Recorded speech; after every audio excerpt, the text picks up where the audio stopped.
الحمد لله نحمده ونستعينه ونستغفره ونؤمن به ونتوكل عليه ونعوذ بالله من شرور أنفسنا ومن سيئات أعمالنا من يهده الله فلا مضل له ومن يضلله فلا هادي له ونشهد أن لا إله إلا الله وحده لا شريك له ونشهد أن سيدنا محمدا عبده ورسوله أرسله الله بالحق بشيرا ونذيرا وداعيا إلى الله بإذنه وسراجا منيرا أما بعد فقد قال الله تعالى في كلامه القديم أعوذ بالله من الشيطان الرجيم بسم الله الرحمن الرحيم ربنا إنك تعلم ما نخفي وما نعلن وما يخفى على الله من شيء في الأرض ولا في السماء الحمد لله الذي وهب لي على الكبر إسماعيل وإسحاق إن ربي لسميع الدعاء رب اجعلني مقيم الصلاة ومن ذريتي ربنا وتقبل دعاء ربنا اغفر لي ولوالدي وللمؤمنين يوم يقوم الحساب ولا تحسبن الله غافلا عما يعمل الظالمون إنما يؤخرهم ليوم تشخص فيه الأبصار مهطعين مقنعي رؤوسهم لا يرتد إليهم طرفهم وأفئدتهم هواء صدق الله العظيم. கண்ணியத்திற்குரிய பெரியவர்களே சகோதரர்களே, அல்லாஹு தஆலாவுடைய கிருபையால் 742வது வாரமாக தஃப்சீருடைய தொடர் பயான் ஆரம்பிக்கப்படுகிறது.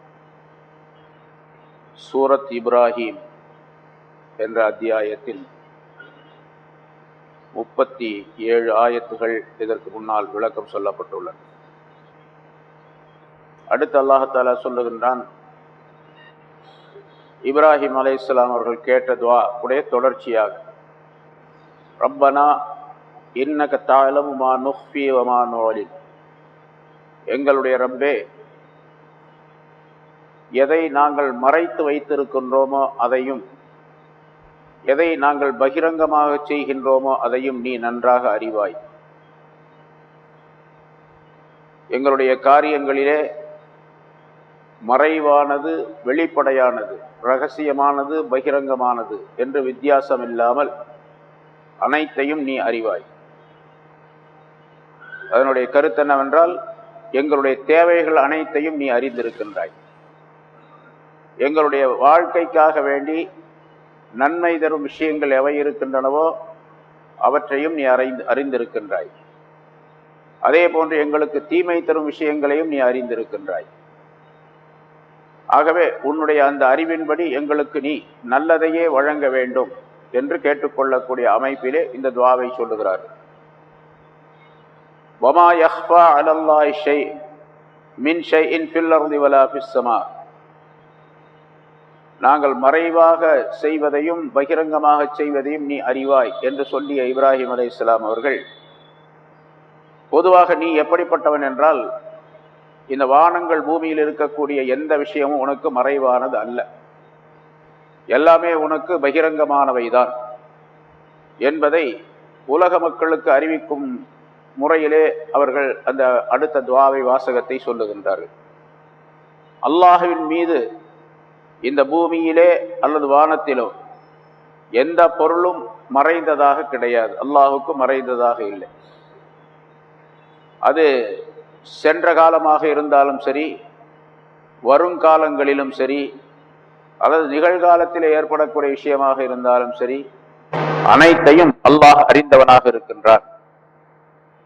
பொதுவாக இந்த வாசகம், இந்த துஆவுடைய கருத்து, அல்லாஹ் தஆலா நம்முடைய எல்லா செயல்களையும் எல்லா விஷயங்களையும் அறிந்து கொண்டிருக்கின்றான்.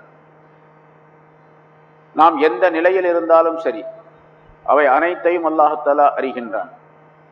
ஆகவே அல்லாஹுடைய பயம் எப்பொழுதுமே இருக்க வேண்டும், அல்லாஹ் நம்முடன் இருக்கின்றான் என்ற எண்ணம் இருக்க வேண்டும் என்பதை குறிப்பிடுகின்றார்.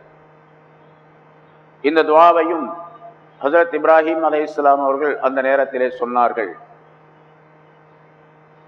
பிறகு ஒரு துஆவை சொல்லுகின்றார்கள், அல்ஹம்துலில்லாஹில்லதி வஹப லி அலல் கிபரி இஸ்மாஈல வ இஸ்ஹாக், அல்லாஹுக்கே எல்லா புகழும். அவன் எத்தகையவன் என்றால், நான் வயோதிகமாக இருந்த நேரத்தில் எனக்கு இஸ்மாயிலையும் இஸ்ஹாக்கையும் நன்கொடையாக தந்தானே, அப்படிப்பட்ட அல்லாஹுக்கே எல்லா புகழும் என்று சொல்லுகிறார்கள். குழந்தை பாக்கியம் இல்லாமல் நீண்ட காலங்களுக்கு பின்னால் அல்லாஹு தஆலா அவர்களுக்கு குழந்தையை கொடுத்ததின் காரணமாக அல்லாஹ்வை புகழ்ந்து பாராட்டுகின்றார்கள், போற்றுகின்றார்கள். இஸ்மாயில் என்ற அந்த குழந்தை முந்தைய வரலாறிலே சொல்லப்பட்டது. அவர்களுடைய முதல் மனைவி சாரா அம்மையார். அவர்களுடைய அடிமை பெண்ணாக இருந்தவர்தான் ஹாஜர் என்ற பெண்மணி.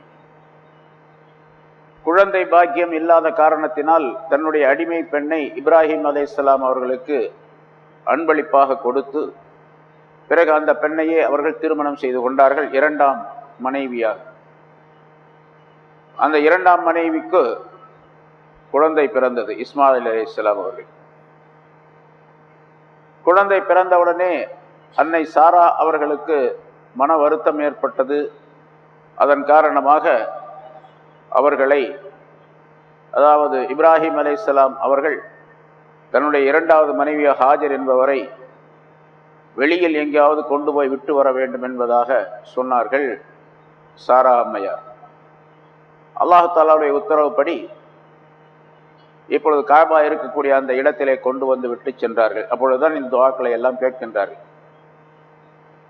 சரி, இஸ்மாயில் அலைஹிஸ்ஸலாம் அவர்கள் பிறந்து பல ஆண்டுகளுக்கு பின்னதாகத்தான் இஸ்ஹாக் அலைஹிஸ்ஸலாம் அவர்கள் பிறக்கின்றார்கள். ஆனால் இங்கே இப்ராஹிம் அலைஹிஸ்ஸலாம் அவர்கள் இரண்டு பேரையும் சேர்த்து இரண்டு பேருக்குமாக துஆ கேட்கின்றார்கள். இரண்டு பேருக்கும் உரிய அந்த பிறப்பின் காரணமாக, குழந்தையை கொடுத்ததின் காரணமாக அல்லாஹ் தஆலாவை புகழுகின்றார்கள். அல்ஹம்துலில்லாஹில்லதி வஹபலி அலல் கிபரி இஸ்மாயில் வ இஸ்ஹாக். இஸ்மாயிலையும் இஸ்ஹாக்கையும் என்னுடைய வயோதிகத்திலே எனக்கு தந்த அல்லாஹ் தஆலாவுக்கு எல்லா புகழும் என்று சொல்லுகிறார். இஸ்மாயில் அலைஹிஸ்ஸலாம் அவர்கள் பிறந்தது நபி இப்ராஹிம் அலைஹிஸ்ஸலாம் அவர்களுடைய 99வது வயதிலே என்பதாக சொல்லப்பட்டிருக்கிறது. வயதிலே கொஞ்சம் கூடுதல் குறைவு என்பது சரித்திரத்திலே குறிப்பிடப்படுகின்றது. அடுத்து இஸ்ஹாக் என்ற அந்த குழந்தை பிறந்தது அவர்களுடைய 112வது வயதிலே அல்லது 117வது வயதிலே என்றெல்லாம் சொல்லப்பட்டிருக்கின்றது. அப்படியானால் ஒரு 10, 12, 13 ஆண்டுகளுக்கு பிறகு, அல்லது 15 ஆண்டுகளுக்கு பிறகு இஸ்ஹாக் என்ற அந்த குழந்தை பிறக்கின்றது. அப்படியானால் இந்த துஆவை எப்பொழுது கேட்டார்கள் என்றால், இஸ்ஹாக் அலைஹிஸ்ஸலாம் அவர்கள் பிறந்த நேரத்திலே, பிறந்த பிறகுதான் இந்த துஆவை கேட்டார்கள் என்று தெரிவிக்கின்றது இந்த வாசகம்.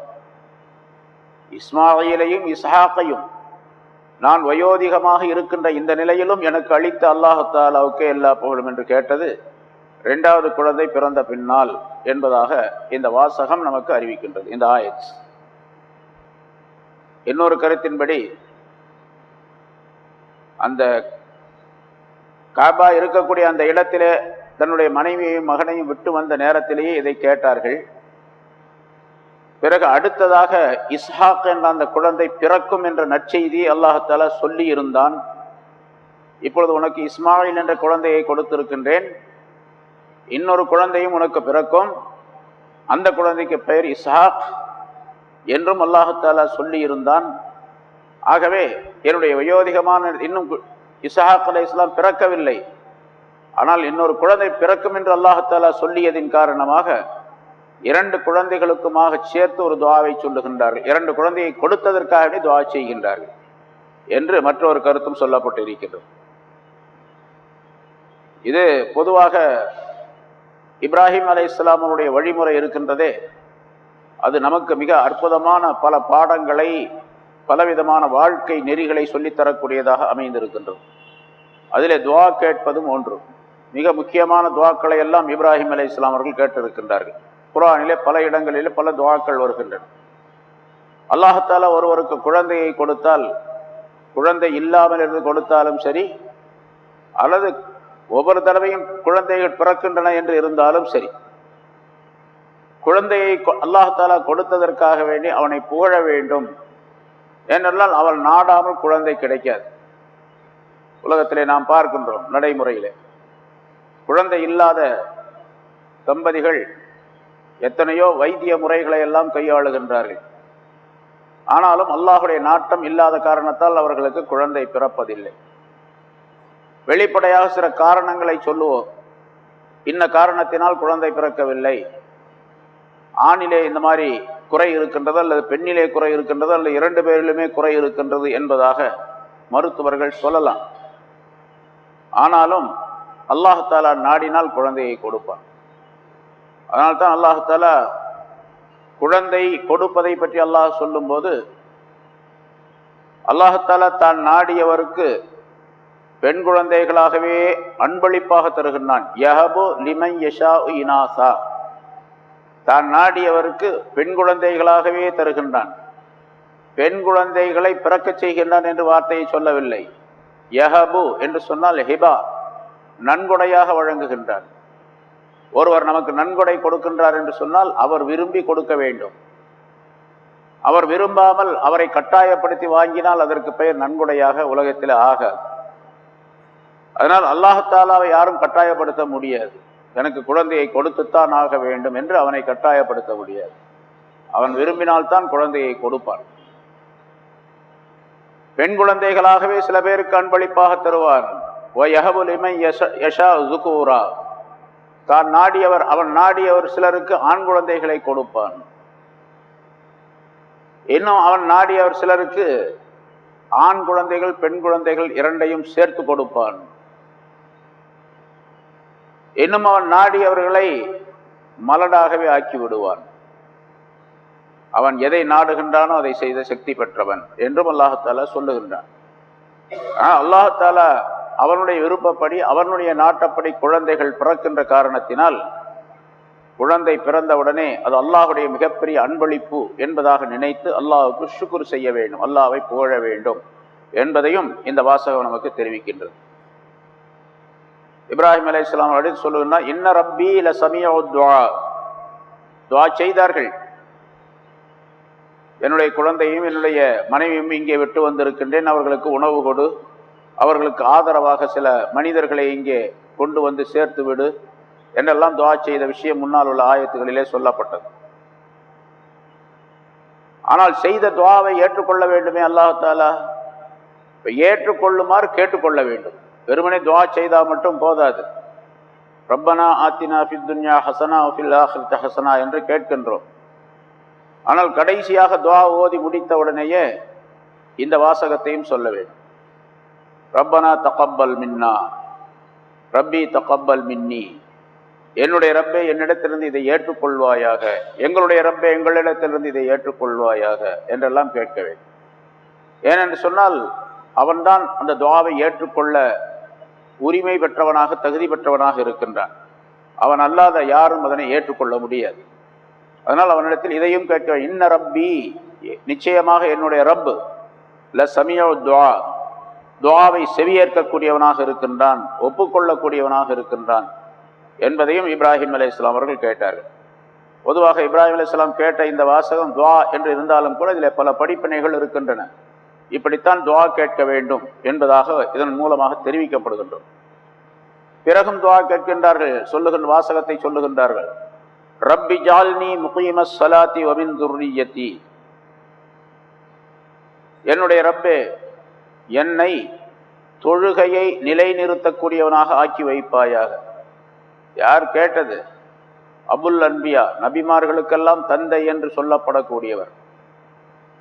அல்லாஹ் தஆலா தனக்கு விருப்பமாக ஹலீலுல்லா, அல்லாஹுடைய நேசர் என்பதாக அவரை தேர்ந்தெடுத்து கொண்டவர். அல்லாஹ்வை அல்லாஹுடைய நேசர் என்பதாக சொல்லப்பட்டவர். அவர்கள் கேட்கக்கூடிய துஆ, தொழுகையை நிலைநிறுத்தக்கூடியவனாக என்னை நீ ஆக்கிடுவாயாக. அப்படியானால் நாம் ஒவ்வொருவருமே கேட்டுக்கொண்டே இருக்க வேண்டும். நான் தான் தொழுதுகிட்டே இருக்கிறேன், நான் ஏன் துஆ கேட்கணும் என்று நினைக்கக்கூடாது. தொழுது கொண்டு இருப்பவர் தான் கட்டாயமாக கேட்க வேண்டும்.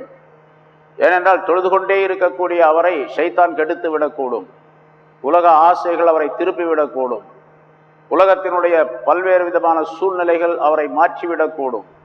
ஆகவே தொழுகையை விடாமல் தொழுது வருவதற்கு அல்லாஹ் தஆலாவிடத்தில் கேட்டுக்கொள்ள வேண்டும் என்பதும் இங்கே வலியுறுத்தப்படுகின்றது. ரப்பி, இஜால்னி, என்னை நீ ஆக்குவாயாக, முகீமஸ்ஸலா, தொழுகையை நிரந்தரமாக நிலைநிறுத்தக்கூடியவனாக. முதல்ல விளக்க நிறைய சொல்லியிருக்கிறோம். தொழுகையை தொழுவாயாக அப்படின்னு சொல்ல அல்லாஹ் தஆலா தொழுகையை நிலைநிறுத்த வேண்டும் என்பதாக சொல்லுகின்றான். தொழுகை சம்பந்தப்பட்ட எல்லா விதமான சட்டங்களையும் பேணி எல்லா விதமான முறைகளையும் கவனித்து தொழுவதற்கு பெயர் இகாமுஸ் ஸலா என்பதாக சொல்லப்படும். அதை எனக்கு நீ தருவாயாக என்று கேட்கின்றார்கள். சரி, என்னை மட்டுமல்ல, வமின் துர்ரியத்தி, என்னுடைய சந்ததிகளில் இருந்து சிலரையும் தொழுகையை நிலைநிறுத்தக்கூடியவர்களாக நீ ஆக்கி வைப்பாயாக. சந்ததிகளிலிருந்து எல்லோரையும் அப்படின்னு சொல்லல. ஏன்னா வமின் துர்ரியத்தி என்ற அந்த வாசகம் அவர்களுடைய சந்ததிகளிலிருந்து சிலரை மட்டும் எடுத்துக்கொள்ளும். யார் அந்த சிலர்? யார் அல்லாஹ்வை நம்பி ஈமான் கொண்டு அல்லாஹ்வுடைய சட்டப்படி நடக்கின்றார்களோ, அல்லாஹ்வுக்கு கட்டுப்படுகின்றார்களோ அவர்கள் தான் அந்த சந்ததிகள். கட்டுப்படாதவர்கள், ஈமான் கொள்ளாதவர்கள் இதுக்குள்ள வரமாட்டாங்க. அவர்களுக்கு தொழுகை என்பது தெரியாது, தொழவும் மாட்டார்கள் அவர்கள். ஆகவே அவர்களை இது சேர்த்து கொள்ளாது. அதனால்தான் இப்ராஹிம் அலைஹிஸ்ஸலாமுக்கு பின்னால இஸ்ஹாக் அலைஹிஸ்ஸலாம் அவர்களுடைய சந்ததியிலே வந்த மக்கள் எல்லாம் பலர் ஈமான் கொண்டார்கள், சிலர் ஈமான் கொள்ளாமலே இருந்தார்கள்.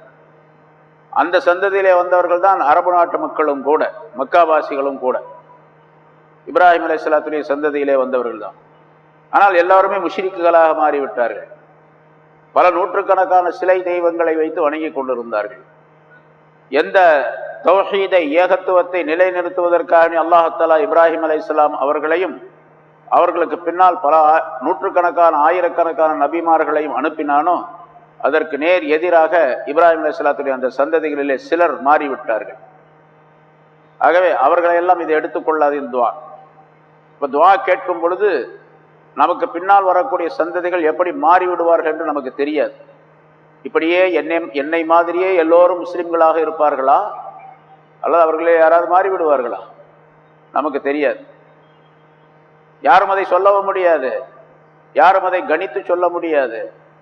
அல்லது ஏதாவது ஒரு அசரீரி மூலமாக, அறிவிப்பின் மூலமாக நமக்கு தெரியப்படுத்தப்படக்கூடிய நிலையும் கிடையாது. அதனால நம்ம துவா கேட்கும் பொழுது என்னுடைய சந்ததிகளை என்று கேட்க வேண்டும். ஆனால் அதே நேரத்திலே சந்ததிகள் எப்படி இருப்பார்கள் என்று நமக்கு தெரியாது என்ற நம்பிக்கையும் இருக்க வேண்டும். அதையும் இங்கே சொல்லி காட்டுகின்றார். ரப்பி ஜஅல்னி முகீமஸ் ஸலாத்தி வ மின் ذُرِّيَّتِي, என்னை தொழுகையை நிலைநிறுத்தக்கூடியவனாகவும் என்னுடைய சந்ததிகளிலிருந்து சிலரை தொழுகையை நிலைநிறுத்தக்கூடியவர்களாகவும் ஆக்கி வைப்பாயாக என்ற இந்த வாசகம் அல்லாஹ் தஆலா மீது பூர்ணமான நம்பிக்கை வைக்க வேண்டும். மக்கள் வழி தவறி சென்று விடுவார்கள் என்பது அவனுடைய விஷயத்திலே உள்ளது. அது அவனுடைய கட்டளையை சேர்ந்தது, அவனுடைய இராதா நாட்டத்தை சேர்ந்தது என்பதையும் விளங்க வேண்டும் என்பதை குறிப்பிடுகின்றது.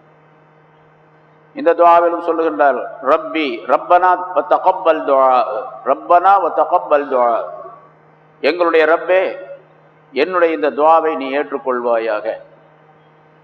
எங்களுடைய ரப்பே என்னுடைய துஆவை ஏற்றுக்கொள்வாயாக.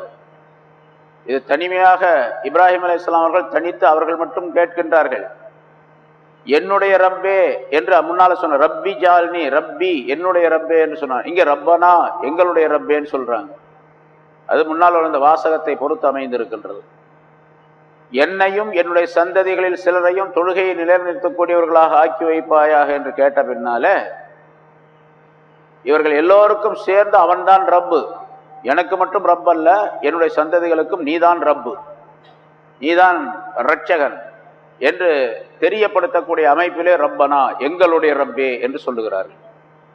எங்களுடைய ரப்பே என்று சொல்லிவிட்டு தனிமையாக அவர்கள் துஆ கேட்பதின் காரணமாக, அவர்கள் மட்டுமே துஆ கேட்பதின் காரணமாக என்னுடைய துஆவை ஒப்புக்கொள்ளுவாயாக என்றும் சொல்லுகிறார்கள் என்று விளக்கம் சொல்லப்பட்டு இருக்கின்றது.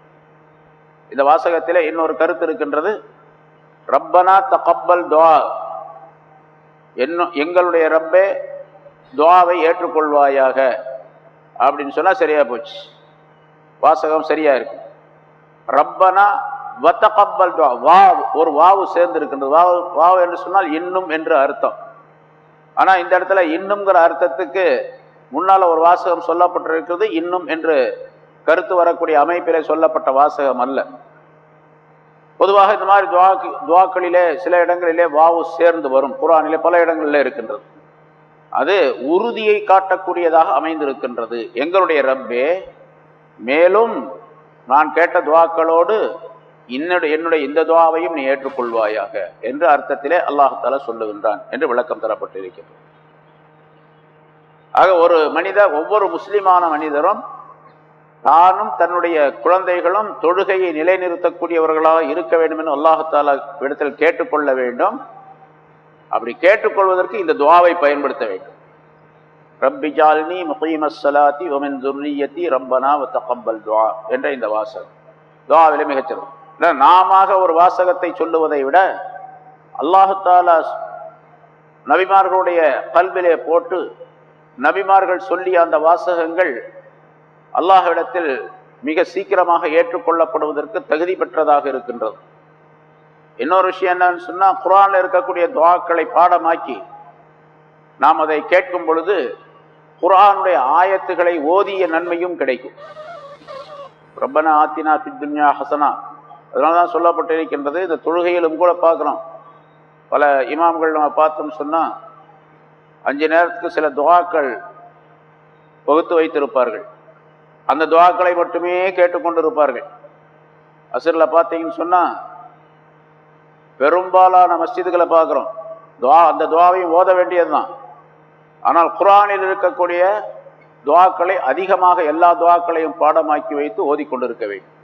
அப்படி ஓதும் பொழுது குர்ஆனுடைய ஆயத்துக்களை ஓதிய நன்மை கிடைக்கும். ஒரு எழுத்தை ஓதுனா என்ன, ஒரு எழுத்தை படித்தால் ஒரு 10 நன்மை என்று ரசூலுல்லாஹி ஸல்லல்லாஹு அலைஹி வஸல்லம் சொல்லுகின்றார்கள். குர்ஆனுடைய ஒரு எழுத்துக்கு 10 நன்மைகள். துஆக்கள்ல எத்தனை எழுத்துக்கள் வருகிறதோ அத்தனை நன்மைகளும் கிடைக்கும். அந்த துஆ மிக உயர்ந்த துஆவாகவும் ஆக்கப்பட்டிருக்கின்றது. ஏன்னா துஆக்கள்ல நல்லடியார்கள் சஹாபாக்கள் கேட்ட துஆ, நல்லடியார்கள் கேட்ட துஆ, இமாம்கள் சொல்லிக் கொடுத்தது, மற்றவர்கள் துஆக்கள் எல்லாம் நிறைய இருக்கின்றன. அதே மாதிரி ரசூலுல்லாஹி ஸல்லல்லாஹு அலைஹி வஸல்லம் அவர்கள் சொல்லிய துஆக்களும் ஏராளமாக பல ஆயிரக்கணக்கான துஆக்கள் இருக்கின்றன. அல்லாஹ் தஆலா குர்ஆனிலே சொல்லிய பல நூற்றுக்கணக்கான துஆக்களும் இருக்கின்றன. இந்த துஆக்களிலேயே மிக உயர்ந்தது அல்லாஹ் எந்த வாசகத்தை சொன்னாலும் அது மிகச்சிறந்தது. அதற்கு அடுத்ததாக ரசூலுல்லாஹி ஸல்லல்லாஹு அலைஹி வஸல்லம் சொல்லிக் கொடுத்தது, அதற்கு அடுத்ததாக சஹாபாக்கள் சொன்னது, அதற்கு அடுத்ததாக மற்ற ஞானவான்கள் நமக்கு வகுத்து தந்த துஆக்கள். இப்படி இந்த வரிசைப்படுத்தி துஆக்களை கேட்க, எல்லா துஆக்களையும் கேட்க வேண்டும். ஆனால் பெரும்பாலும் குர்ஆனுடைய துஆக்களாக இருக்க வேண்டும், ஹதீஸுடைய துஆக்களாக இருக்க வேண்டும். ஹதீஸிலே சொல்லப்பட்ட துஆக்களும் அதுவும் அல்லாஹ் தஆலா சொல்லி கொடுத்த துஆ தான். ரசூலுல்லாஹி ஸல்லல்லாஹு அலைஹி வஸல்லம் சொன்னாலும் கூட அல்லாஹ் தான் அதை சொல்லி கொடுத்தான் என்ற கருத்துக்கள் நிறைய விளக்கப்பட்டு இருக்கின்றன உங்களுக்கு. அதனால துஆ கேட்கும் பொழுது இந்த மாதிரி துஆக்கள், குர்ஆனில் உள்ள துஆக்களை பாடமாக்கி ஹதீஸில் உள்ள துஆக்களை பாடமாக்கி ஓதுவது மிகச் சிறப்பானது. மற்ற துஆக்களை அதுக்கு அடுத்ததாக ஓதிக்கொள்ளலாம். குர்ஆன் ஹதீஸில் துஆக்களை ஓதாமல் விட்டுவிட்டு மற்ற துஆக்களை ஓதுவது அவ்வளவு நல்லதல்ல. ஓதனால் கூடும், நன்மையும் கிடைக்கும், ஏற்றுக்கொள்ளப்படும் என்று இருந்தாலும் கூட அல்லாஹும் ரசூலும் சொல்லிய துஆக்களை ஓதுவது மிகச் சிறப்பானது. சரி, நம்முடைய குழந்தைகள், நாமும் நம்முடைய குழந்தைகளும் தொழுகையாளிகளாக நிலைத்திருக்க வேண்டும் என்பதற்காக வேண்டி இந்த துஆவை கேட்டுக்கொள்ள வேண்டும். ரப்பி ஜஅல்னி முகீமஸ் ஸலாத்தி வ மின் ذُرِّيَّتِي ரப்பனா வ தகப்பல் துஆ. அடுத்தும் இப்ராஹிம் அலைஹிஸ்ஸலாம் அவர்கள் துஆவை சொல்லுகிறார்கள். ரப்பனா ஃபிர் லி வலி வாலிதைய வலில் முஃமினீன யௌம யகூமுல் ஹிசாப். எங்களுடைய ரப்பே, இக்ஃபிர் லி, என்னை நீ மன்னிப்பாயாக, உன்னுடைய மக்ஃபிரத் என்பதை எனக்கு நீ தருவாயாக. மன்னிப்பாயாக என்று சொன்னால் என்னுடைய குற்றங்களை எல்லாம், பாவங்களை எல்லாம் மன்னித்து விடுவாயா. இப்ராஹிம் அலைஹிஸ்ஸலாம் என்ன பாவம் செஞ்சாங்க? எந்த பாவம் செய்யவில்லை. நபிமார்கள் பொதுவாகவே பாவமற்றவர்கள், மாசூம் என்பதாக சொல்லப்படும். எந்த சின்ன பெரிய எந்த குற்றமும் செய்யாதவர்கள், அவர்களைத்தான் அல்லாஹ் தஆலா நபியாக ஆக்குவார். ஆனால் இங்கே கேட்கப்படுவது மற்றவர்களுக்கு படிப்பினைக்காக வேண்டி. ரசூலுல்லாஹி ஸல்லல்லாஹு அலைஹி வஸல்லம் அவர்களும் இது மாதிரி இஸ்திக்பார் செய்து இருக்கின்றார்கள், பாவ மன்னிப்பு தேடி இருக்கின்றார்கள், சொல்லுகின்றார்கள். சொன்ன ஹதீஸ்கள் சொல்லப்பட்டு இருக்கின்றன உங்களுக்கு. ஒவ்வொரு நாளும் நான் 70 தடவை அல்லாஹ் தஆலாவிடத்தில் பாவ மன்னிப்பு தேடுகிறேன். இன்னொரு அறிவிப்பிலே 100 தடவை அல்லாஹ்விடத்தில் பாவ மன்னிப்பு தேடுகின்றேன். ஆகவே நீங்களும் அல்லாஹ் தஆலாவிடத்தில் பாவ மன்னிப்பு தேடுங்கள் என்பதாக சொல்லுகின்றார். ரசூலுல்லாஹி ஸல்லல்லாஹு அலைஹி வஸல்லம் பாவ மன்னிப்பு தேடுவது நமக்காக வேண்டித்தானே தவிர அவர்களுக்காக வேண்டி அல்ல. அதாவது நமக்கு படிப்பினையாக இருக்க வேண்டும் என்பதற்காக வேண்டி அதை சொல்லுகின்றார்கள். அது மாதிரி இங்கே இப்ராஹிம் அலைஹிஸ்ஸலாம் அவர்கள் ரப்பனா எங்களுடைய ரப்பே யக்ஃபிர்லி வலி வாலிதைய என்னை நீ மன்னித்தருள்வாயாக, என்னுடைய தாய் தந்தையரையும் மன்னித்தருள்வாயாக, வலில் முஃமினீன் மூமின்களையும் மன்னிப்பாயாக, யௌம யகூமுல் ஹிசாப் கணக்கு கேட்பதற்கு மனிதர்கள் எல்லாம் நிற்க வைக்கப்படக்கூடிய அந்த நாளிலே, கணக்கு கேட்பதற்கு மனிதர்கள் எல்லாம் நின்று கொண்டிருக்கக்கூடிய அந்த நாளிலே என்னையும் என்னுடைய பெற்றோரையும் மூமினானவர்களையும் நீ மன்னித்தருள்வாயாக என்று கேட்கின்றார்கள். சரி, இங்கே இப்ராஹிம் அலைஹிஸ்ஸலாம் அவர்கள் தங்களுக்காக மன்னிப்பு கேட்கின்றார்கள், சரிதான். அவருடைய பெற்றோர் வலி வாலிதைய என்னுடைய தாய்க்கும் தந்தைக்கும் என்று சொல்லுகின்றார்கள். முன்னாலே சொன்னோம், இப்ராஹிம் அலைஹிஸ்ஸலாத்துடைய தந்தை ஆசர் என்பவர் அவர் சிலை வணக்கம் செய்பவராக மட்டுமல்ல, சிலைகளை செய்து விற்பனை செய்பவராகவும் இருந்தார், அரசாங்கத்துடைய ஊழியராகவும் இருந்தார், நம்ரூத் என்ற அரசனுக்கு நெருக்கமானவராகவும் கூட இருந்தார் என்று சொல்லப்படுகின்றது. இப்ராஹிம் அலைஹிஸ்ஸலாம் அவர்கள் இஸ்லாமிய பிரச்சாரம் செய்த நேரத்திலே, இப்ராஹிமே உன்னுடைய இந்த பிரச்சாரத்தை நீ விட்டுவிடவில்லை என்று சொன்னால் உன்னை கல்லால் எறிந்து இந்த ஊரை விட்டு துரத்துவேன் என்பதாக சொன்னார்கள். அதன்படி அந்த ஊரை விட்டு அவர்கள் வெளியாக்கப்பட்டார்கள். அவர்கள் இருந்த பகதாதுடைய அந்த ஈராக்குடைய பகுதியை விட்டு ஷாம் நகருக்கு குடிபெயர்ந்து சென்றார்கள் கடைசியாக அவர்கள் என்று வரலாற்றில் முன்னாலே சொல்லப்பட்டிருக்க ஆயத்துக்களில் விளக்கம் சொல்லப்பட்டிருக்கின்றது. அவர் காஃபிராக இருந்தார் என்பதாக அந்த ஆயத்திலே தெரியப்படுத்தப்படுகின்றது. சில ஹதீஸ்களின் மூலமாகவும் அது உறுதிப்படுத்தப்படுகின்றது. இப்ராஹிம் அலைஹிஸ்ஸலாத்துடைய தந்தை கியாமத்து நாளிலே இப்ராஹிம் அலைஹிஸ்ஸலாம் அவர்களிடத்தில் வந்து கேட்பார்கள், ஆனால் அவர்களுக்கு மன்னிப்பளிக்கப்பட மாட்டாது, இவர்களுடைய கண் முன்னாலே அவர்களுக்கு தண்டனை வழங்கப்படும் என்றெல்லாம் சொல்லப்படுகின்றது. அப்படி இருக்க இங்கே துவா கேட்டார்கள், அதாவது மன்னிப்பு கேட்டார். அல்லாஹாலா அல்லாஹ்விடத்தில் மன்னிப்பு தருமாறு கேட்கின்றார்கள். ரப்பனா ஃபிர்லி வலி வாலிதைய என்று சொன்னால் இதற்கு ஒரு விளக்கம் சொல்லப்பட்டு இருக்கின்றது. முன்னால் சொல்லியிருக்கேன்னு நினைக்கிறேன். அந்த முன்னால் சொல்லப்பட்ட இடங்களில் எல்லாம் அபு என்ற வார்த்தை வரும். வயது கால இப்ராஹிமு லி அபீஹி, இப்ராஹிம் அலைஹிஸ்ஸலாம் அவர்களே தன்னுடைய அபு தந்தைக்கு சொல்லிய நேரத்தில் அப்படின்னு. அரபியில இந்த அபு என்ற வார்த்தை இருக்குது. அபு தந்தை, அபுன் தந்தை. அந்த அபுன் என்ற வார்த்தையை சொந்த தந்தைக்கும் பயன்படுத்தலாம், சிறிய தந்தை பெரிய தந்தைக்கும் பயன்படுத்தலாம். ரசூலுல்லாஹி ஸல்லல்லாஹு அலைஹி வஸல்லம் அவர்களும் கூட அபூ தாலிப் அவர்களை என்னுடைய தந்தை என்பதாக சொல்லுகின்றார்கள். அதே மாதிரி அப்பாஸ் அவரையும் என்னுடைய தந்தை என்று சொல்லுகின்றார்கள். ஏன்னா அவருடைய தந்தையுடன் பிறந்தவர்கள் இவர்கள் எல்லாம் 10 நபர்கள் இருக்கின்றார்கள். அப்துல்லாஹ் என்ற ரசூலுல்லாஹி ஸல்லல்லாஹு அலைஹி வஸல்லத்துடைய தந்தையை தவிர மீதி 9 பேர். எல்லோரையுமே தந்தை என்பதாக குறிப்பிடக்கூடிய பழக்கம் உண்டு. அதாவது தந்தையுடன் பிறந்த பெரிய தந்தை சிறிய தந்தை ஆகியவரை எல்லாம் அபு என்று சொல்லலாம்.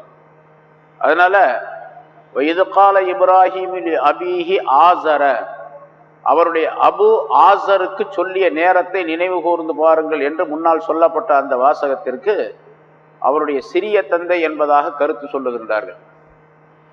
இப்ராஹிம் அலைஹிஸ்ஸலாத்துடைய சொந்த தந்தை, அவருக்கு பெயர் தாரிக் என்பதாக சொல்லப்படும். அவரும் அவருடைய மனைவியும், அதாவது இப்ராஹிம் அலைஹிஸ்ஸலாத்துடைய தந்தையும் தாயும் 2 பேரும் இஸ்லாத்தை ஏற்றுக்கொண்டவர்களாகத்தான் இருந்தார்கள். இப்ராஹிம் அலைஹிஸ்ஸலாம் அவருடைய பிரச்சாரத்தின் காரணமாக 2 பேரும் இஸ்லாத்துக்கு வந்துட்டாங்க கலிமா சொல்லி. அதனால் 2 பேரும் முஸ்லிம்களாக இருந்தார்கள். அதனால் இப்ராஹிம் அலைஹிஸ்ஸலாம் அவர்கள் இங்கே ரப்பனா ஃபிர்லி வலி வாலிதைய என்று கேட்கின்றார். இங்கே ரப்பனா ஃபிர்லி வலி அபவைய என்று கேட்க, என்னுடைய 2 அபுகளுக்கும், அதாவது தாய்க்கும் தந்தைக்கும், பொதுவாக தாய் தந்தை 2 பேருக்கு சேர்ந்து அபவானி என்று சொல்லக்கூடிய பழக்கம் உண்டு.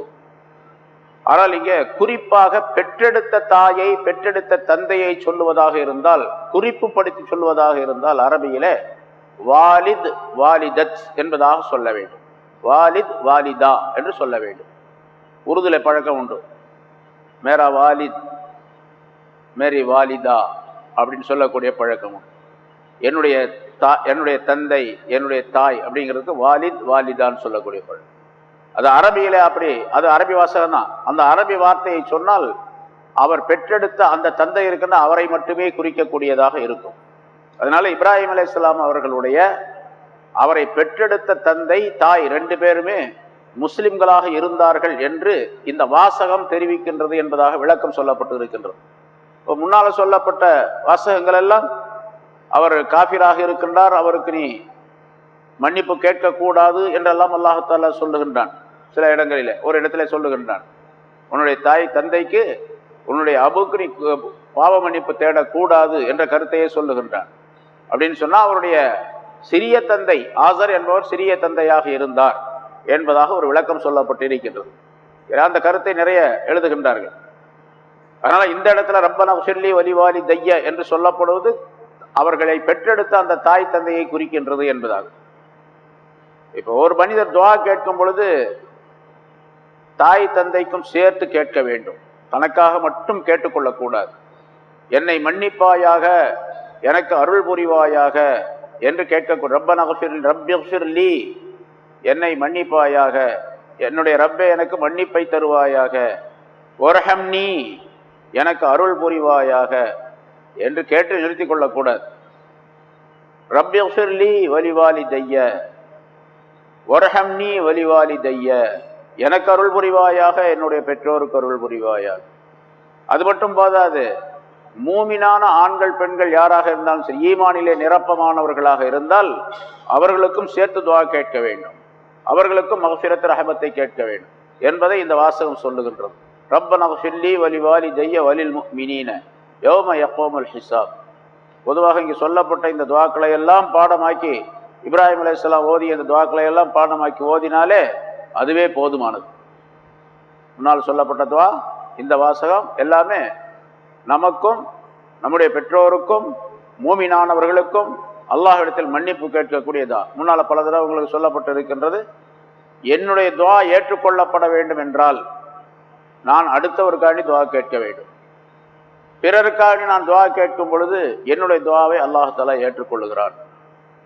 ரசூலுல்லாஹி ஸல்லல்லாஹு அலைஹி வஸல்லம் சொன்னார்கள், ஒரு மனிதர் அல்லாஹ்விடத்திலே பிறருக்காக வேண்டி தன்னுடைய முஸ்லிமான மற்ற சகோதரருக்காண்டி துஆ கேட்கின்றார். யா அல்லாஹ் அவருடைய பாவத்தை மன்னித்திடுவாயாக, அவருக்கு அருள் புரிவாயாக, அவருக்கு உணவை ரிஸ்க் ஹலாலான ரிஸ்கை தருவாயாக, அவருடைய நோயை சுகப்படுத்துவாயாக, அவருடைய ஹலாலான தேவைகளை நிறைவேற்றி வைப்பாயாக என்று இவர் தனக்கு கேட்கல, அடுத்தவருக்காக நீ கேட்கும் பொழுது அல்லாஹ் தஆலா ஒரு மலக்கை அங்கே அனுப்புகின்றான். அவருக்கு பக்கத்திலே வந்து நின்று கொண்டு ஆமீன் ஆமீன் என்று சொல்லிக் கொண்டே இருக்கின்றார். ஆமீன் என்று சொல்லுவது மட்டுமல்லாமல் வலக்க பிமிஸல், உனக்கும் அது போன்று இருக்கின்றது என்பதாக அந்த மலக்கு சொல்லுகின்றார் என்று ரசூலுல்லாஹி ஸல்லல்லாஹு அலைஹி வஸல்லம் சொன்னார்கள். அப்படியானா என்னுடைய துஆ ஏற்றுக்கொள்ளப்படுவதற்கு ஒரு சிறந்த வழி எது என்று சொன்னால், நான் அடுத்தவருக்காண்டி துஆ கேட்கிறது. அடுத்தவருக்காண்டி துஆ கேட்கும் பொழுது மலக்குகளின் மூலமாக அது ஆமீன் சொல்லப்பட்டு ஏற்றுக்கொள்ளப்பட்டு, பிறகு நான் எதை அவருக்காக கேட்கின்றனோ அது எனக்கும் கொடுக்கப்படுகின்றது என்று ரசூலுல்லாஹி ஸல்லல்லாஹு அலைஹி வஸல்லம் சொன்ன வாசகம் இங்கே ரப்பனா ஃபிர்லி வலிவாலிதைய வலில் முஃமினீன யௌம யகூமுல் ஹிசாப் என்ற இந்த வாசகத்தின் மூலமாக உறுதிப்படுத்தப்படுகின்றது.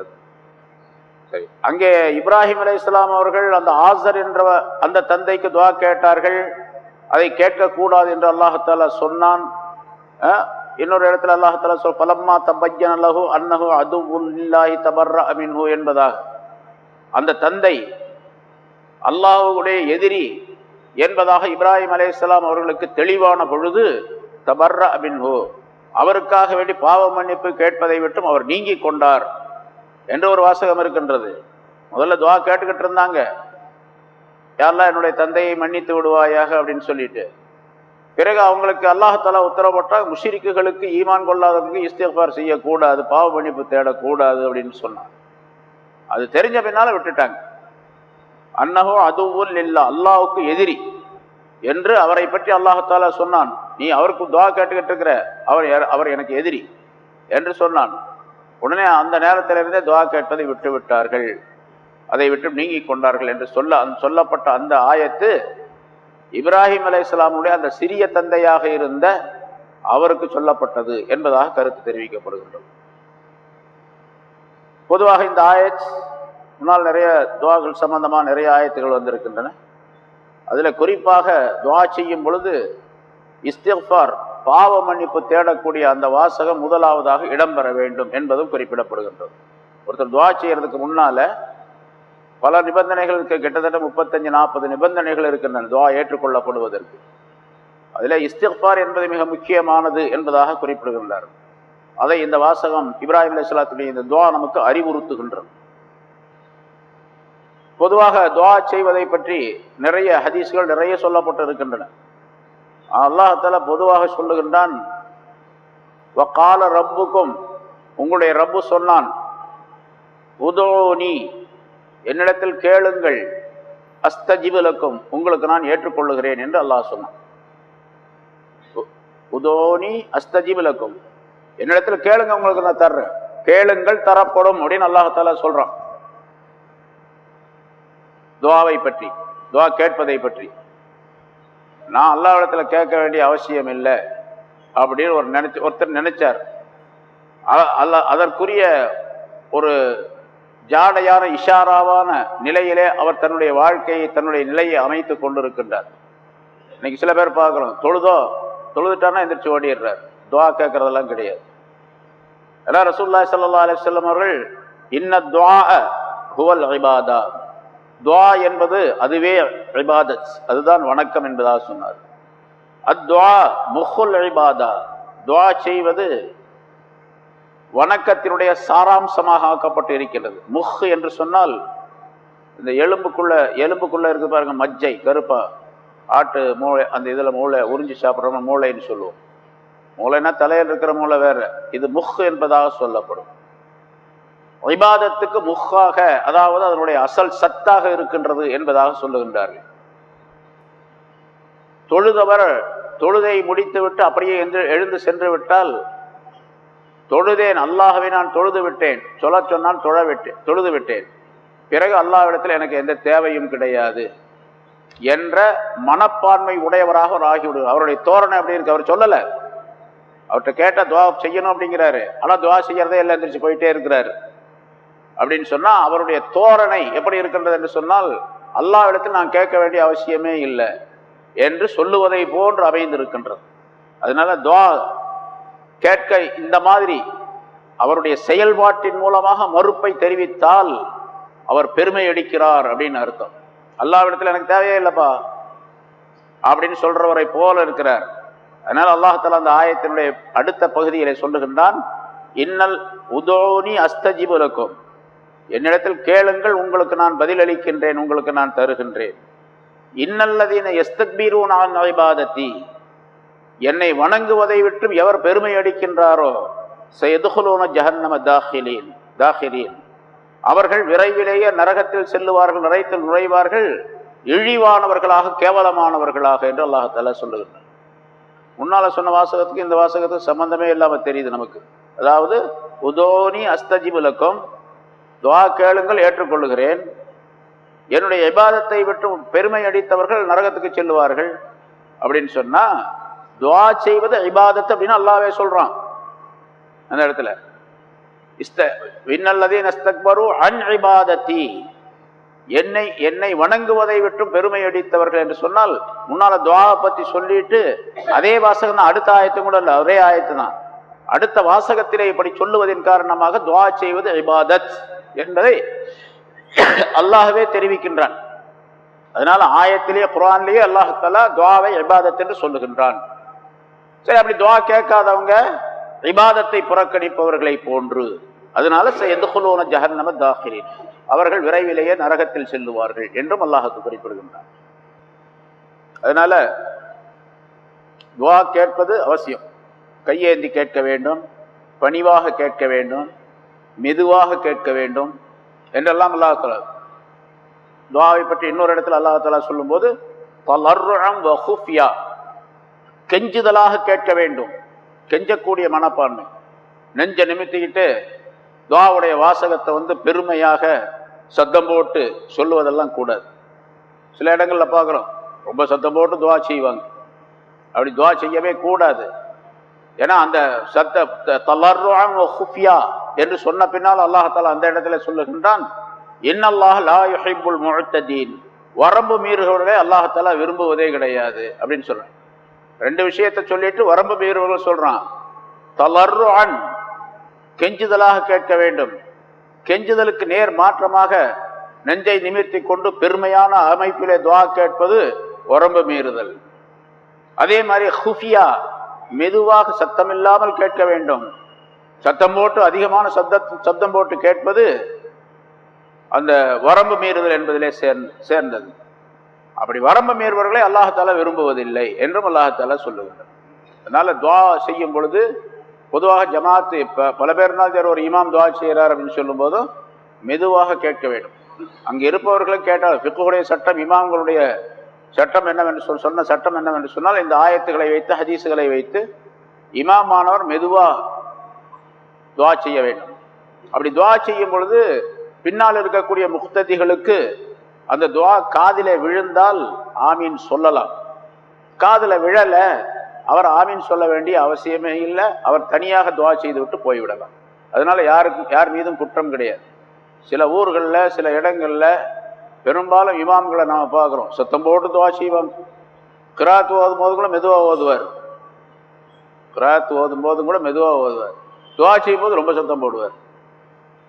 இது துஆவுடைய ஒழுக்கத்திற்கு மாற்றமானது என்பதையும் நாம் புரிந்து கொள்ள வேண்டும். அதெல்லாம் அந்த ஆயத்துக்களின் நிறைய விஷயங்கள் முன்னால் சொல்லி இருக்கிறது. சரி, இங்க துஆ செய்வதை பற்றி உள்ள சில விஷயங்களை அல்லாஹ் தஆலா இந்த இப்ராஹிம் அலைஹிஸ்ஸலாத்துடைய துஆவின் மூலமாக நமக்கு கற்றுத்தருகின்றான். அவற்றை செய்ய வேண்டும். இப்ராஹிம் இப்னு அத்ஹம் ரஹ்மத்துல்லாஹி அலைஹி என்ற ஒரு பெரியார், வரலாறுகள் நிறைய சொல்லப்பட்டு இருக்கின்றன. அவரிடத்திலே சிலர் கேட்டார்கள்,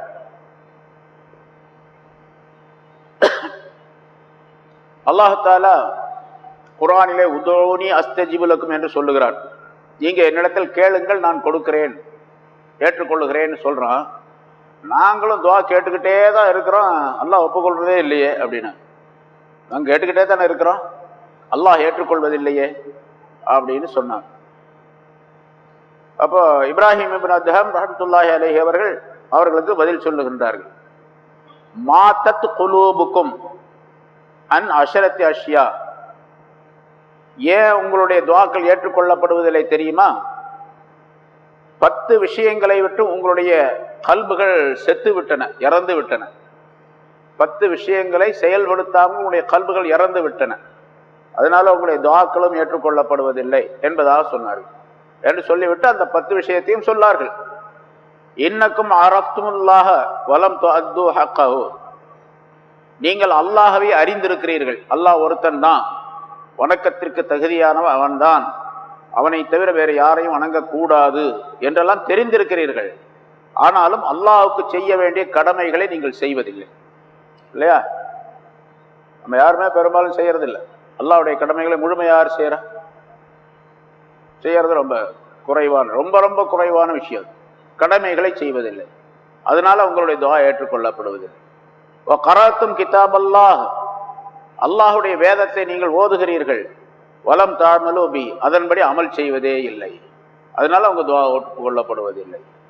வத்தாயித்தும் அதாவத் இப்லீஸ், இப்லீஸ் அல்லாஹுடைய எதிரி, உங்களுக்கு எதிரி என்று விளங்கி இருக்கிறீர்கள்.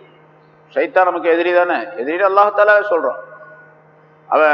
அது எதிரி என்று விளங்கி இருக்கிறீர்கள். ஆனாலும் வாலைத்து மோகு, உங்களுடைய சில செயல்களின் மூலமாக அவனை நண்பனாக ஆக்கி கொண்டு இருக்கிறீர்கள். அல்லாஹ்வுக்கு எதிரி, உங்களுக்கும் எதிரி. அல்லாஹ்வே சொல்றான், அதுவு முபீன் இன்னஹு லக்கும் அதுவு முபீன், அவன் உங்களுக்கு பகிரங்கமான எதிரி, தெளிவான எதிரி, சந்தேகமே கிடையாது அப்படிங்கிறான். ஆனா அவனைத்தான் நீங்க நண்பனாக ஆக்கி கொண்டு இருக்கிறீர்கள். நண்பனாக ஆக்குறதுன்னா அவன் எந்த செயலை செய்ய வேண்டும் என்று சொல்கிறான் அதைத்தான் செய்யணும். அதாவது இப்லீசுடைய அந்த செயல்களை நீங்கள் செய்கின்றீர்கள், அவன் சொல்லியபடி நடக்கின்றீர்கள் என்றார். வத்தாயித்தும் ஹிப்பர் ரசூல், ரசூல் ஸல்லல்லாஹு அலைஹி வஸல்லம் அவருடைய மஹப்பத் எங்களுக்கு இருக்கின்றது என்று நீங்கள் தாவா செய்கிறீர்கள். சில பேர் சொல்லுகிறாங்க ஆஷிகுர் ரசூல், நாங்கள் அல்லாஹ்வுடைய ரசூலுடைய ஆஷிக், பேரின்ப காதல் கொண்டவர்கள் அப்படின்னு சொல்றாங்க. ஆனா தரக்கும் அசரஹு வ சுன்னத்தஹு, அவருடைய நடைமுறைகளையும் அவருடைய அவர்கள் காட்டி தந்த வழிமுறையும் நீங்கள் விட்டு விட்டீர்கள். காட்டி தந்த வழிமுறை சுன்னத்தான முறைகளை நீங்கள் விட்டு விட்டீர்கள். அதனால் உங்களுடைய துஆ ஏற்றுக்கொள்ளப்படுவதில்லை. வத்தாயத்தும் ஹுப்பல் ஜன்னா, சொர்க்கம் எங்களுக்கு பிரியமானது, சொர்க்கம் கண்டிப்பாக சொர்க்கத்திற்கு செல்ல வேண்டும் என்றெல்லாம் நீங்கள் சொல்லுகின்றீர்கள். சொர்க்கம் எங்களுக்கு பிரியமானது என்று நீங்கள் தாவா செய்கிறீர்கள். வலம் தாமலு உலகா, ஆனா அந்த சொர்க்கத்திற்கு செல்லுவதற்குரிய அமல்களை நீங்கள் செய்வதில்லை. அதனால உங்க துஆ ஏற்றுக்கொள்ளப்படுவதில்லை. வத்தாயத்தும் ஹௌஃபன் நார், நரகத்தை பற்றி நான் பயப்படுகிறேன் என்று நீங்கள் சொல்லுகிறீர்கள். நரகத்தை பற்றி நாங்கள் பயப்படுகின்றோம் என்று சொல்லுகிறீர்கள். ஆனால் வலம் தன்தஹு அனி துனூப், பாவங்களை விட்டும் நீங்கள் நீங்கிக் கொள்வதே இல்லை. நரகத்துக்கு செல்லக்கூடிய பாவங்களை செய்து கொண்டிருக்கிறீர்கள். அதனால உங்களுடைய துஆ ஏற்றுக்கொள்ளப்படுவதில்லை. வத்தாயித்தும் அன்னல் மௌத் ஹக், மௌத்தாகி விடுவது, மரணித்து விடுவது சத்தியம், உண்மை என்று நீங்கள் தாவா செய்கிறீர்கள், சொல்லுகிறீர்கள். வலம் தஸ்தஇது லஹு, அதற்காக நீங்கள் தயார் செய்து கொள்வதே இல்லை. மௌத்துக்கு தயார் செய்யணுமா இல்லையா? தயார் செய்வதே கிடையாது. வஷ்தகல்தும் பிஉயூபி கைரிக்கும் வதரக்தும் உயூப அன்ஃபுசிக்கும், நீங்கள் மற்றவர்களுடைய குறைகளையே சொல்லுகிறீர்கள், மற்றவர்களை பற்றி உள்ள குறைகளையே சொல்லிக் கொண்டிருக்கிறீர்கள். உங்களுடைய குறைகளை நீங்கள் மறந்து விடுகிறீர்கள். நான் என்ன குறை செஞ்சிருக்கிறேன், என்னிடத்தில் என்ன குறை இருக்கின்றது அப்படிங்கிறத நீங்க விட்டுட்டீங்க. அடுத்தவரை பத்தியே குறை சொல்லிட்டு இருக்கிறோம். அவர் அப்படி செய்றாரு, இவர் இப்படி செய்றாரு என்பதா முன்னால சொல்லப்பட்டது உங்களுக்கு. நகைபு லிகைரினா வல் ஐபு ஃபீனா, அடுத்தவரை பற்றி நாம் குறை சொல்லுகிறோம், நம்முடைய குறையை நாம், குறையெல்லாம் நம்மிடத்தில் இருக்கக்கூடிய நிலையில் அடுத்தவரை பற்றி குறை சொல்லுகின்றோம். ஒமாலி ஜமானினா ஐபுன் சிவானா, குறை என்பது இந்த காலத்தில் நம்ம தவிர வேற யாரும் குறை என்பதே கிடையாது, நம்மிடத்தில் தான் எல்லாமே இருக்கு என்று ஒருவர் சொல்லுகின்றார். அதுபோன்று குறை பூரா எல்லா குற்றங்களும் நம்மிடத்தில் தான் இருக்கின்றன. அடுத்தவரை பற்றி குற்றம் குறைகள் சொல்லிக் கொண்டே இருக்கின்றோம். திருத்துவதற்காக வேண்டி, அம்ரும் பில் மஅரூஃப் என்பதை நிறைவேற்றுவதற்காக வேண்டி குற்றங்கள் குறைகளை சொல்லுவது என்பது வேறு விஷயம். ஆனால் குறை சொல்லக்கூடிய நோக்கத்தில் சொல்லக்கூடாது. அடுத்தவருடைய குறையை சொல்றதுல ரெண்டு வகை இருக்குது. ஒன்று, அவரை திருத்த வேண்டும், அவர் குற்றம் இல்லாதவராக ஆக வேண்டும், பாவங்கள் இல்லாதவராக ஆக வேண்டும் என்பதற்காக வேண்டி அவரை பற்றி உள்ள விஷயங்களை யாரிடத்தில் சொல்ல வேண்டுமோ அவரிடத்தில் சொல்லி அதற்கு திருத்தம் ஏற்படுத்துவது, அது மார்க்கத்திலே வரவேற்கத்தக்கது என்பது மட்டுமல்ல, மிகப்பெரிய நன்மைக்குரியது. அம்ரும் பில் மஅரூஃப் நஹியுன் அனில் முன்கர் என்பதாக சொல்லப்படும் அந்த சட்டம். ஆனால் அடுத்தவரை கேவலப்படுத்த வேண்டும் என்பதற்காக வேண்டி அவருடைய குறையை அடுத்தவரிடத்தில் சொல்லி திரிவது இது கூடாது. சரி, அப்படி நீங்கள் குறைகளை, அடுத்தவருடைய குறைகளை சொல்லிக் கொண்டிருக்கின்றீர்கள், உங்களுடைய குறையை மறந்து விட்டீர்கள். அதனால உங்களுடைய துஆ ஏற்றுக்கொள்ளப்படுவதில்லை.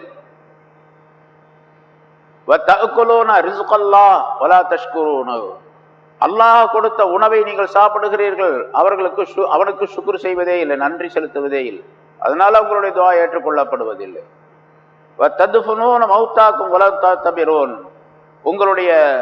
உங்களில் இறந்து விட்டவர்களை நீங்கள் கொண்டு போய் அடக்கம் செய்கின்றீர்கள், ஆனால் அந்த இறந்து விட்டவரின் மூலமாக நீங்கள் படிப்பினை பெறுவதே இல்லை.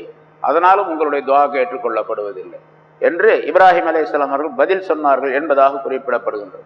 பொதுவாக அல்லாஹ் ரசூலுடைய சட்டங்கள், அல்லாஹ் ரசூலுடைய கட்டளைகள், அதை சரியாக நிறைவேற்றக்கூடிய நேரத்தில் தான் நம்முடைய துஆக்கள் ஏற்றுக்கொள்ளப்படும் என்பதும் அந்த இந்த 10 விஷயங்களுடைய 10 விஷயங்களை இதில் சொல்லுகின்றார். இந்த 10 விஷயங்களும் உங்களிடத்தில் நிறைந்திருக்கின்ற காரணத்தினால் உங்களுடைய துஆக்கள் ஏற்றுக்கொள்ளும். இது எப்போ சொல்றாங்க? இப்ராஹிம் இப்னு அத்ஹம் இருந்தது ஒரு 1000 வருஷத்துக்கு முன்னால. அப்பவே மனிதர்கள் இப்படி இருந்தார்கள் என்று சொன்னா, இப்ப இருக்கக்கூடிய மனிதர்களை பற்றி நம்ம என்ன சொல்ல முடியும்? எப்படியெல்லாம் இருக்கின்றார்கள் என்பதை நம்ம பார்க்கிறோம். பல ஆயிரக்கணக்கான பிரிவுகள், கூட்டங்கள், கொள்கைகள், வேறுபாடான கருத்து வேறுபாடான விஷயங்கள் இவையெல்லாம் நிகழ்ந்து கொண்டே இருக்கின்றன. என்னதான் சொன்னாலும் சரி, நாங்க எங்க கொள்கையில தான் இருப்போம், எங்க கட்சியில தான் இருப்போம் என்று சொல்லிக் கொண்டு இருப்பவர்கள் நிறைய பேர் இருக்கிறாங்க. அதனால முடிந்த அளவுக்கு, நம்மால் முடிந்த அளவுக்கு சுன்னத் ஜமாத்துடைய கொள்கைகள், ரசூலுல்லாஹி ஸல்லல்லாஹு அலைஹி வஸல்லம் அவர்கள் சொல்லி தந்த வழிமுறைகள், இமாம்கள் வகுத்து தந்த சட்டங்கள் ஆகியவற்றை பின்பற்றி நடந்தால் நம்முடைய துஆக்கள் ஏற்றுக்கொள்வதற்கு தகுதி பெற்றவையாக ஆகும். இங்கே இப்ராஹிம் அலைஹிஸ்ஸலாம் அவர்கள் இந்த சில துஆக்களை சொல்லித் தருகின்றார்கள். அதை நாமும் கேட்க வேண்டும் என்பது இங்கே வலியுறுத்தப்படுகின்றது.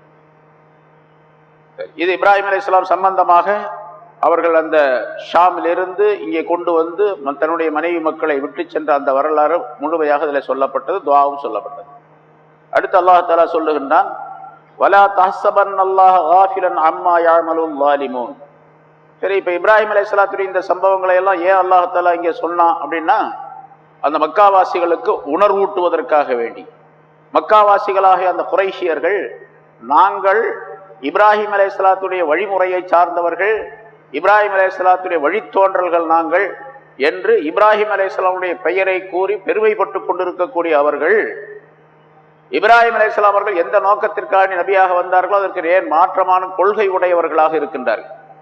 சரி, இப்ராஹிம் அலைஹிஸ்ஸலாத்துடைய கொள்கை இதுதான், இப்ராஹிம் அலைஹிஸ்ஸலாத்துடைய வழிமுறை இதுதான், இப்ராஹிம் இப்படித்தான் இருந்தார், இன்ன இப்ராஹிம் கான ஹனீஃபா, இப்ராஹிம் அலைஹிஸ்ஸலாம் அவர்கள் நேர்மையான மார்க்கமுடையவராக இருந்தார்கள், ஒமா கான மினல் முஷ்ரிக்கீன், அவர் முஷ்ரிக்கீன்கள் உள்ளவராக இல்லை என்றெல்லாம் அல்லாஹ் தஆலா உறுதிப்படுத்தி குர்ஆனுடைய ஆயத்துகளின் மூலமாக ரசூல் ஸல்லல்லாஹு அலைஹி வஸல்லம் அவர்களுக்கு சொல்லி அதை அவர்கள் சொல்லும் பொழுது அதையும் ஏற்றுக்கொள்ள மறுத்தார்கள்.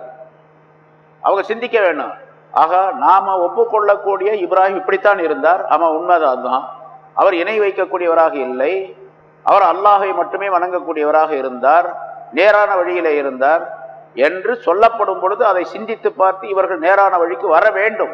ஆனால் வரல. என்ன சொன்னாலும் சரி நாங்கள் இப்படித்தான் இருப்போம் என்பதாக இருந்தார்கள். அதனால அல்லாஹ் தஆலா சொல்லுகின்றான், நீங்க நேரான இப்ராஹிம் அலைஹிஸ்ஸலாத்துடைய அந்த நேரான வழியை விட்டுவிட்டு தவறான ஷிர்கான வழிகளை நீங்கள் சென்று கொண்டிருக்கக்கூடிய நிலையிலே அல்லாஹ் உங்களை ஒன்றும் செய்ய மாட்டான் அப்படின்னு நினைச்சிட்டு இருக்கிறீங்களா? அல்லாஹ் உங்களை குற்றம் பிடிக்க மாட்டான் என்று நினைத்து கொண்டிருக்கின்றீர்களா? அல்லது அல்லாஹ் தஆலா உலகத்திலே உங்களை கொஞ்ச நாள் விட்டு இருப்பது, வாழச் செய்து உங்களுக்கு தண்டனை கொடுக்காமல் உங்களை அழித்து விடாமல் வாழச் செய்திருப்பது அல்லாஹ் மறந்து விட்டான், அல்லாஹ் நம்மை விட்டு விட்டான் என்று நினைக்கிறீர்களா? அப்படி நினைக்க கூடாது. கட்டாயமாக உங்களுக்கு தண்டனை உண்டு, நீங்கள் இப்படியே இருந்தால் தண்டனை உண்டு என்பதை தெரியப்படுத்துவதற்காண்டி அடுத்த ஆயத்தை அல்லாஹ் தஆலா சொல்லுகின்றான், வலா தஹ்ஸபன்னல்லாஹ, அல்லாஹ்வை நீங்கள் நினைத்து கொள்ள வேண்டாம், காஃபிலன் மறதியாளனாக, அம்மா யஅமலுல் ஸாலிமூன், அநியாயக்காரர்கள் செய்வதை விட்டும் அல்லாஹ் தஆலா மறந்தவனாக இருக்கின்றான் என்று நீங்கள் நினைத்து கொள்ள வேண்டாம். அநியாயக்காரர்கள் காபிர்கள், முஷ்ரிக்குகள், அநியாயக்காரர் அவங்க தான். யார் இஸ்லாத்தை ஏற்றுக்கொள்ளவில்லையோ, இஸ்லாத்தில் இல்லாமல் இருக்கின்றார்களோ அவர்கள் பூரா அநியாயக்காரர்கள் தான்.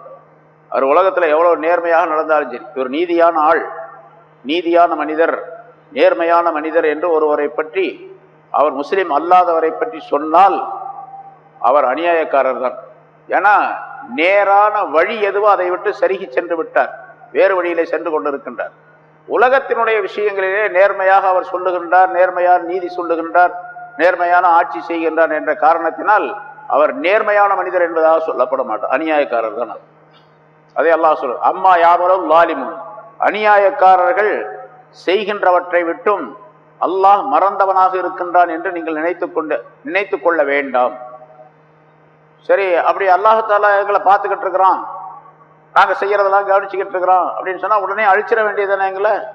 நீங்க தான் சொல்றீங்களே முந்தைய சமுதாயத்துக்கெல்லாம் அழிவு வந்தது, அவர்களை எல்லாம் அல்லாஹ் தஆலா அழித்து ஒழித்தான், அது மாதிரி எங்களை அழிச்சிட வேண்டியதானே? எங்களையே விட்டு வச்சிருக்கிறோம்ப்பா. எங்களை விட்டு வச்சிருக்கிறதே நாங்க நல்லவங்களுக்கு அடையாளம். அப்படி நம்ம சில பேர் நினைச்சிட்டு இருக்கிறாங்க இல்லையா, இப்போ நான் நல்லவனாக இருக்கின்ற காரணத்தினால எனக்கு அல்லாஹ் தஆலா சுகமான வாழ்க்கையை தந்திருக்கிறான், உலகத்தில் செல்வங்களை தந்திருக்கிறான், காசு பணத்தை காரு பங்களா இருக்குது, நான் சுகமாக வாழ்கிறேன், நீங்கள் அல்லாஹ்வே தொழுதுட்டு இருக்கீங்க, நீங்கள் கஷ்டப்படுறீங்களே அப்படின்னு சொல்லக்கூடிய மூமின்கள் முஸ்லீம்கள் பல பேர் இருக்கிறாங்க. உங்கள் பேர் முஸ்லீம், அவ்வளோதான், முஸ்லீம்கள் என்று சில பேர் இருக்கிறாங்க. அது மாதிரி அவங்க சொன்னாங்க, அல்லாஹ் நாங்கள் செய்யறது தப்புன்னு சொன்னால் உடனே தண்டனை கொடுக்க வேண்டியது தானே, ஏன் எங்களை விட்டு வச்சிருக்கிறான் அப்படின்னு கேட்டாங்க, சொல்றாங்க. அதுக்கு அல்லாஹ் தஆலா பதில் சொல்றான், பல இடங்களில் சொல்றான், இந்த இடத்துலையும் சொல்றான், இன்னமா யுஅஹிருஹும், அவர்களை அவன் பிற்படுத்தி வைத்திருப்பதெல்லாம், தண்டனை கொடுக்காமல் பிற்படுத்தி வைத்திருப்பதெல்லாம், லியௌமின், ஒரு நாள் வர வேண்டும் என்பதற்காக வேண்டித்தான். அந்த நாள்ல கடுமையான தண்டனை. எந்த நாள் அது? தஷ்கசு ஃபீஹில் அப்சார், பார்வைகள் எல்லாம் நிலை குத்தி நின்று விடுமே, அப்படியே நின்று விடுமே, அப்படிப்பட்ட நாள். இப்போ அதாவது ஒரு மனிதன் திடீர்னு ஒரு திடுக்கமுள்ள ஒரு விஷயத்தை ஒரு மனிதன் பார்த்தான். சில மனிதர்களுக்கு இந்த ஹார்ட் கொஞ்சம் வீக்காக இருக்கும், பலவீனமான இதயம் உடையவர்களாக இருப்பார்கள், தன்மை உடையவர்களாக இருப்பாங்க. திடீர்னு ஏதாச்சும் ஒரு இதை பார்த்து அப்படியே பார்த்துக்கிட்டே இருப்பாங்க, அப்படியே பார்த்துக்கிட்டே இருப்பான் அப்படின்னு சொன்ன. இது பல லட்சக்கணக்கான மக்கள்ல யாராவது ஒருத்தர் அந்த மாதிரி இருப்பாங்க, உலகத்தினுடைய நடைமுறையில் இருப்பாங்க. அதாவது ஒரு வீடு இருக்குன்னு வச்சுங்க, வீட்டில் தாய் தகப்பன் பிள்ளைங்கள்லாம் இருக்கிறாங்க. என்ன திடீர்னு நெருப்பு பிடிச்சிக்குது அந்த வீட்டில். என்ன தாயோ தந்தையோ வெளியே ஓடியாந்துடுறாங்க. இப்போ தாய் வர்றா, வெளியே வந்து நிற்கிறான்னு வச்சுங்க. அந்த குழந்தைகள்லாம் நெருப்பில் எரிஞ்சிக்கிட்டு இருக்குது, காப்பாற்றுறதுக்கு ஆள் இல்லை. இவளும் உள்ள போக முடியல. இப்போ என்ன பண்ணுவா? கத்துவா, கதறுவா, இது பண்ணுவா. கடைசியில் எரிஞ்சு சாம்பல் ஆகி கறி ஆகி போன அப்படியே பார்த்துக்கிட்டே நிற்பான். மற்றவங்க சொல்லுவா, ஓ இவளுக்கு சித்தம் குழம்பி விட்டது, அதாவது பைத்தியம் ஆயிட்டா. குழந்தை நெருப்பில் எரியறதை பார்த்துக்கிட்டே இருக்கிறா தாய், அப்படியே பார்த்துக்கிட்டே இருப்பான். கண்ணை மூட முடியாது, மூட மாட்டான். அப்படியே வரைத்து போய் அப்படியே நிற்பான். கொஞ்ச நேரம் அப்படியே மேலேயே பார்ப்பான், அவ்வளோதான். பிறகு இவளுக்கு பைத்தியம் வந்துருச்சு, குழந்தைங்க நெருப்பில் முன்னால் எரிஞ்சதுனால இவளுடைய சித்தம் பேதளித்து விட்டது அப்படின்னு சொல்லிட்டு இவளுக்கு வைத்தியம் பார்க்கறதுக்காண்டி தூக்கிட்டு போவாங்க. டாக்டரை போவாங்க, அங்கே போவாங்க, மனோதத்துவ வைத்தியம் எல்லாம் போவாங்க. கடைசியில் அவளுக்கு தெளியவே தெரியாது. இது இந்த கண் அப்படியே நிற்கிது பாருங்க, பார்த்துக்கிட்டே கண்ணு சிமிட்டவே மாட்டா, அப்படியே முடிக்கிட்டே இருக்கு. அதாவது இந்த திடீர்னு ஒரு அதிர்ச்சி தரக்கூடிய பயங்கரமான ஒரு விஷயத்தை பார்க்கும் பொழுது கண்கள் அப்படியே நிலை குத்தி நின்றுவிடும். அதற்கு பேர் ஷக்சுல் அப்சார் என்று சொல்ல, பார்வைகள் நிலை குத்தி நிற்பது. அதை அல்லாஹ் சொல்றார். கியாமத்தினால எல்லாருக்குமே அந்த மாதிரி ஆயிடும். இப்ப அங்க தாய்க்கு மட்டும் ஆச்சு. சில பேர் கொஞ்சம் இதயம் திடகாத்திரமா உள்ளவங்க தான் எரியும், கத்துவாங்க, இது பண்ணுவாங்க, அதுக்கு வேண்டிய உதவிகளை செய்வாங்க. இன்னும் சொல்ல போனா ஆண்களாக இருந்தால் கொஞ்சம் திடகாத்திரமாக இருப்பாங்க அந்த விஷயத்துல, அவங்களுக்கு அந்த மாதிரி ஏற்படாது. அல்லது குழந்தை வந்து தாய் எரியக்கூடியதை பார்த்தா அந்த மாதிரி ஒரு நிலை ஏற்பட்டு விடும்.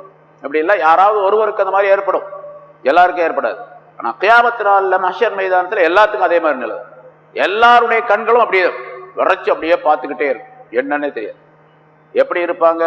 இது ஒரு ஒரு ஒரு சூழல், ஒரு சூழ்நிலையில இந்த மாதிரி நடக்கும். அப்படிங்கிறனால எல்லா நேரத்திலையும் இல்லை, கியாமத்தினால் நிறுத்தப்பட்டிருக்க கேள்வி கணக்காக நிறுத்தப்பட்டிருக்கக்கூடிய நேரத்தில் பலவிதமான நிலைகள் ஏற்படும், பலவிதமான சூழ்நிலைகள் ஏற்படும்.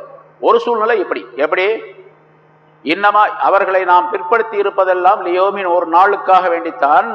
தஷ்கஸ் ஃபீஹில் அப்சார், பார்வைகள் அதிலே நிலை குத்தி நின்று விடுமே. அப்படிப்பட்ட நாள்.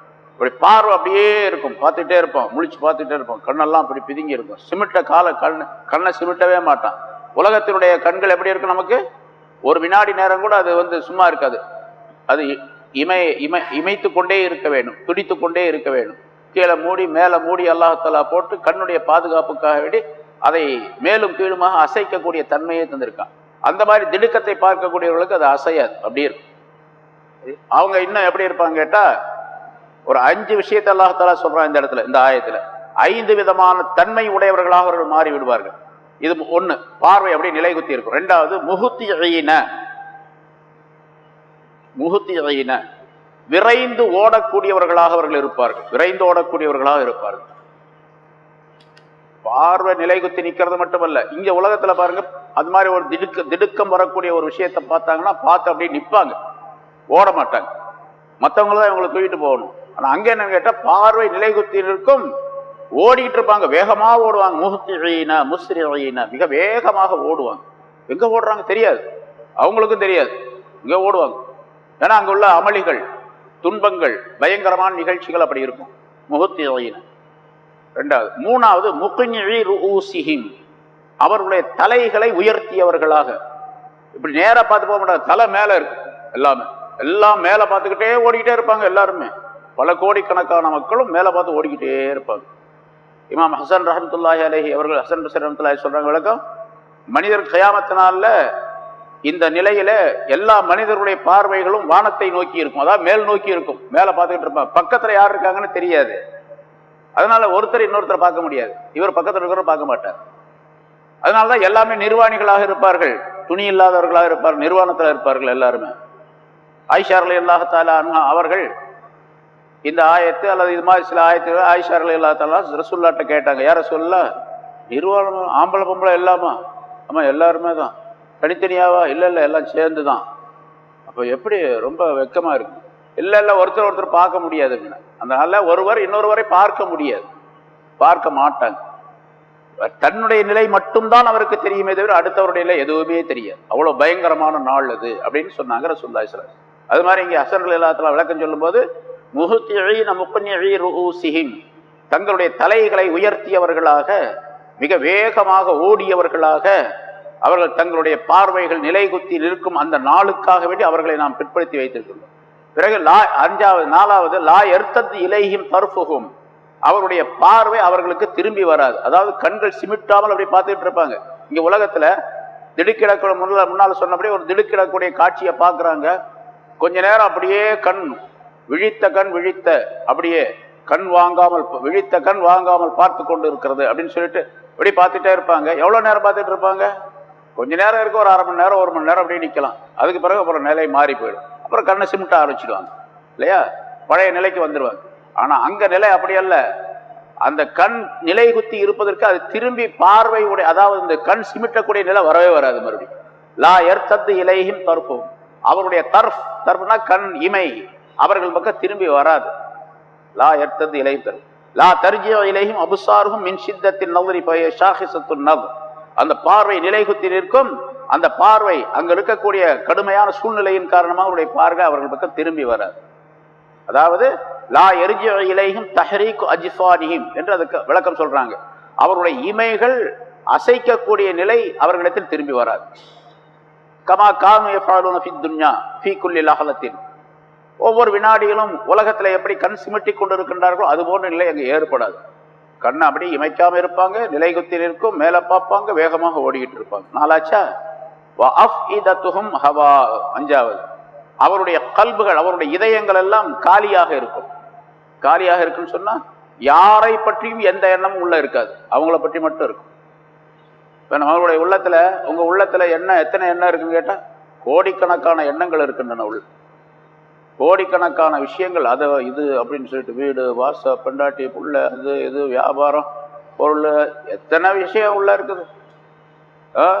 அதாவது அந்த ஒருத்தன் பாடினால கையளவு உள்ள வைத்து கடல் போல் ஆசை வைத்து அப்படின்னு பாடினான். நல்ல கருத்து அது.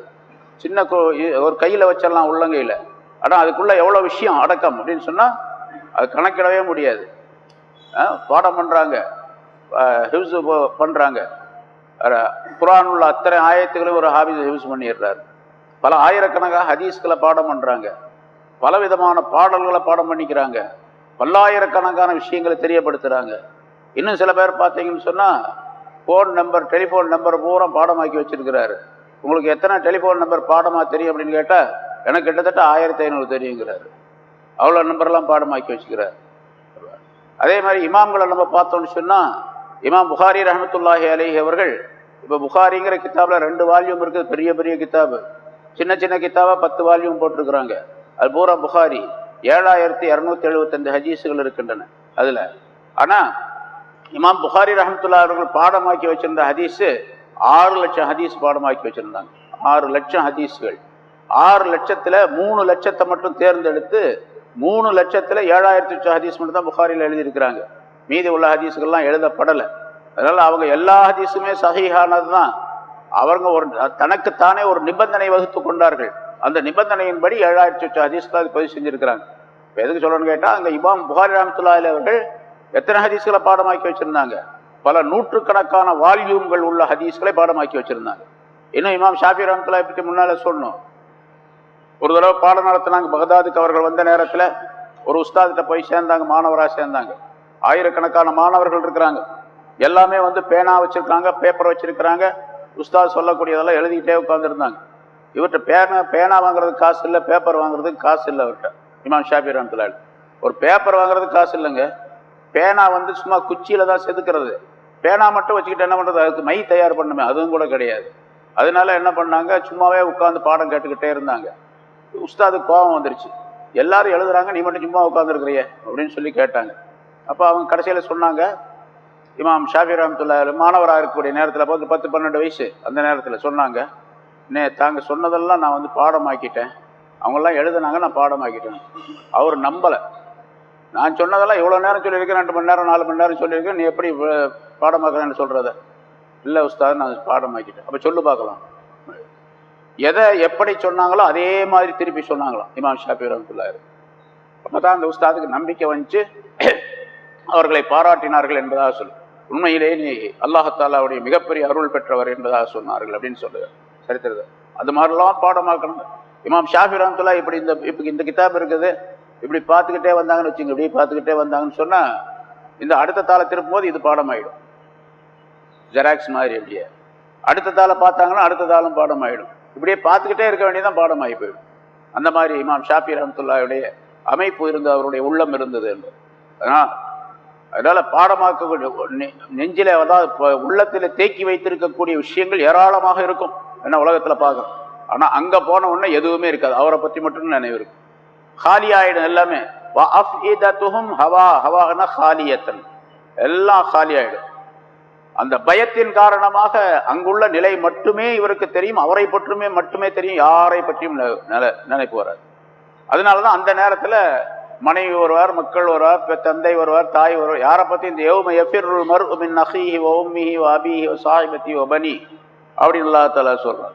அவருடைய மனைவி, மக்கள், தந்தை, தாய் யாரையும் தெரியாது. யாரும் எல்லா பக்கத்துல வருவாங்க, போவாங்க, வருவாங்க, ஓடுவாங்க, எதுவுமே தெரியாது இவருக்கு. அந்த நாள்ல என்ன அவருக்கு ஏற்படுதோ அதை பத்தி தான் அவருக்கு இருக்கும், அதை பத்தி வேற எதுவுமே எந்த சிந்தனையும் இருக்காது என்று அல்லாஹ் தஆலா சொல்லுவார். அவர்களுடைய இதயங்கள் காலியாக இருக்கும். இன்ஷா அல்லாஹ் அது சம்பந்தமான விஷயங்கள் பின்னால் நாளை அடுத்த வாரம் சொல்லுவோம். இங்கே அல்லாஹ் தஆலா அந்த நாள் இவங்களை ஏன் அல்லாஹ் தஆலா நான் பிற்படுத்தி வச்சிருக்கேன்னு சொன்னா, இந்த மாதிரி ஒரு நாள் வரும், அந்த நாள்ல தண்டனை கொடுப்பதற்காண்டி தான் இவர்களை விட்டு வச்சிருக்கிறேன்னு அல்லாஹ் தஆலா சொல்றான். ஒன்று 5 விஷயம். ஒன்று பார்வைகள் நிலைகுத்தி நிற்கும் நாள். அது பார்வைகள் நிலைகுத்தி நிற்கக்கூடிய நாளிலே, அந்த நாளிலே விரைந்து ஓடிக்கொண்டு இருப்பார்கள், தலைகளை மேலே உயர்த்தியவர்களாக.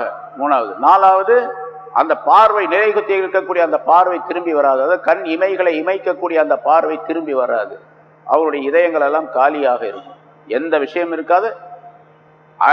சிந்திப்பது, விளங்குவது, அறிந்து கொள்வது, அடுத்தவரிடத்தில் கேட்பது, தெரியாவிட்டால் தெரிந்து கொள்ளக்கூடிய ஒரு முயற்சி எடுப்பு எதுவுமே இருக்காது. எல்லாத்த விட்டு காலியா போயிடும் அந்த இதயங்கள் என்று அல்லாஹ் தஆலா சொல்லுங்க. இன்ஷா அல்லாஹ் அடுத்த வாரம் அது சம்பந்தமான வேறு சில விஷயங்களை அல்லாஹ் தஆலா அந்த குர்ஆனுடைய ஆயத்தில்